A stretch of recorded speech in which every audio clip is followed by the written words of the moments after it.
பெண்களோட இனப்பெருக்க உறுப்புகள், அதாவது கர்ப்பப்பையில் கேன்சர் ஏற்படலாம். இதுக்கு என்ன அறிகுறிகள் இருக்குன்னா, தீட்டுப்போக்கு அதிகமாக இருக்கலாம், வயிறு வலி இருக்கலாம், வயிறு பெருசாக வீங்கின மாதிரி இருக்கலாம்.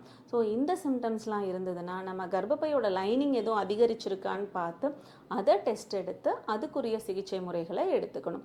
சினைப்பையில் கேன்சர் ஏற்படுறது முக்கியமாக 45 வயதுக்கு மேற்பட்ட பெண்களுக்கு வயிறு செரிமானம் இல்லாத மாதிரி இருக்குது, ரொம்ப உப்புன மாதிரி இருக்குது அப்படின்னு சொல்லுவாங்க. ஸ்கேன் பண்ணி பார்த்தா பெரிய கட்டிகள் கூட ஏற்படலாம். ஸோ இந்த மாதிரி கேன்சர்ஸ் எல்லாம் நம்ம ஒரு 2 வருடங்களுக்கு ஒரு முறையோ இல்லை வருடமோ வயிறு ஸ்கேன் பண்ணிக்கிறதன் மூலமாகவே ஆரம்ப ஸ்டேஜ்லேயே கண்டுபிடிச்சிடலாம். வேறஸ் நம்ம கர்ப்பப்பை வாய் புற்றுநோய் அப்படின்னு சொல்கிறோம், சர்வைக்கல் கேன்சர். உலகத்திலேயே அதிகமான பெண்கள் இறக்குறதுக்கு காரணமான இந்த சர்வைக்கல் கேன்சர் இந்தியாவில் தான் அதிகமாக இருக்குது. இதை நம்ம ஒரு வகையான ஹெச்பிவி வைரஸ் அப்படிங்கிற நோய் தொற்றுனால ஏற்படுது. இதை நம்ம பேப்ஸ்மியர் அப்படிங்கிற ஒரு டெஸ்ட்டு 3 வருடங்களுக்கு ஒரு முறை ரெகுலராக பண்ணிக்கிட்டாலே ரொம்ப ஆரம்ப கட்டத்திலேயே இந்த கேன்சரை கண்டுபிடிச்சி கம்ப்ளீட்டாக குணப்படுத்தலாம்.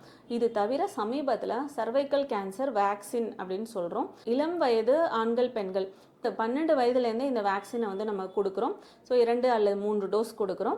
ஸோ இதை கரெக்டாக எடுத்துக்கிட்டாலே 90% ஆஃப் சர்வைக்கல் கேன்சரை தடுத்துடலாம் நம்ம. இது தவிர நம்ம கேன்சருக்கு என்னென்ன அறிகுறிகள்லாம் ஏற்படலாம்?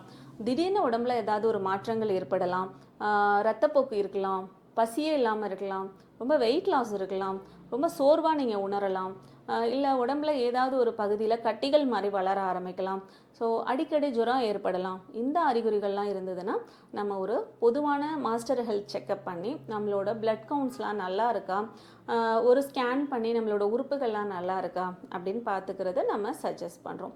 ஸோ கேன்சரை கம்ப்ளீட்டாக தடுக்க முடியாது அப்படின்னாலும் அதை ரொம்ப ஆரம்ப கட்ட ஸ்டேஜ்லேயே கண்டுபிடிச்சோம் அப்படின்னா நிறைய டைம் கம்ப்ளீட்லி க்யூரபிள் டிசீஸாக தான் இருக்குது. புற்றுநோய் தொடர்பான பொதுவான இன்ஃபர்மேஷன் எல்லாரையும் ரொம்ப சென்று சேர வேண்டியது ரொம்ப முக்கியம்.